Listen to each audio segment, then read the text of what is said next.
আবারও নতুন একটি ব্লগে আপনাদের সবাইকে স্বাগতম। তো শ্বশুরবাড়িতে বেশ কয়েকদিন কাটানোর পরে আমি চলে এসেছিলাম আমার বাবার বাড়িতে, আমার শ্বশুর, শাশুড়ি, ননদ এবং হাজব্যান্ডের সহ।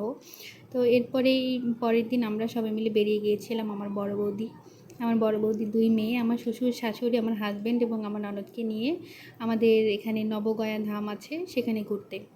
নবগয়া ধাম মূলত একটা বড় ধাম, যেখানে সবাই বাবা মা মারা যাওয়ার পর পিণ্ডি দিতে আসে। এছাড়াও এখানে অনেক রকমের মন্দির আছে, সুফলা মন্দির, দুর্গা মন্দির, কালী মন্দির, শিব মন্দির, অনেক কিছু। তো ভাবলাম যে শ্বশুর শাশুড়ি সবাইকে একটু নবগয়া ধামটা পরিক্রমা নিয়ে আসি। সবাই বিশ্বাস করে যে নবগয়া ধাম পরিদর্শন করলে অনেক পুণ্য লাভ হয়। তো এই নবগয়া ধামের একপাশে ছিল এখানে জগৎবন্ধু সুন্দরের প্রতিকৃতি। তো আমরা সেখানে মন্দিরটাতে গেলাম, একটু প্রদক্ষিণ করলাম। এখানে গেলে মন্দিরটা 3 বার ঘুরতে হয়, তো আমরা 3 বার প্রদক্ষিণ করলাম। করা শেষে তারপর বেরিয়ে আসছিলাম।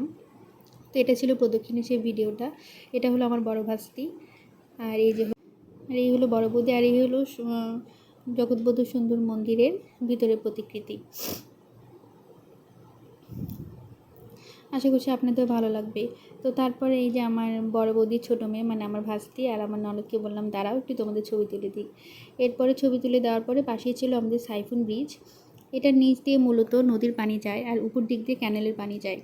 তো বিষয়টা অনেকের কাছে আকর্ষণীয় এবং মানে অদ্ভুত মনে হলো। এটাই সত্য যে উপর দিক দিয়ে ক্যানেলের পানি যায় আর তার ঠিক নিচ দিয়ে নদীর পানি প্রবাহিত হয়। তো এই তো তারপরে আমরা সেখানে ঘুরতে গেলাম।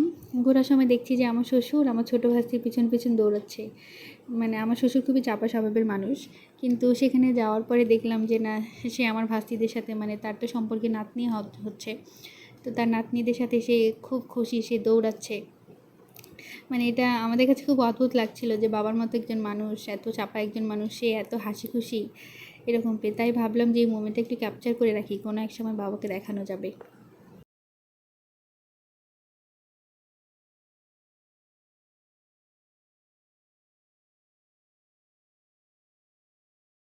এই তো তারপরে আমরা সবাই মিলে একটা সেলফি তুললাম এখানে স্মৃতি ধরে রাখার জন্য।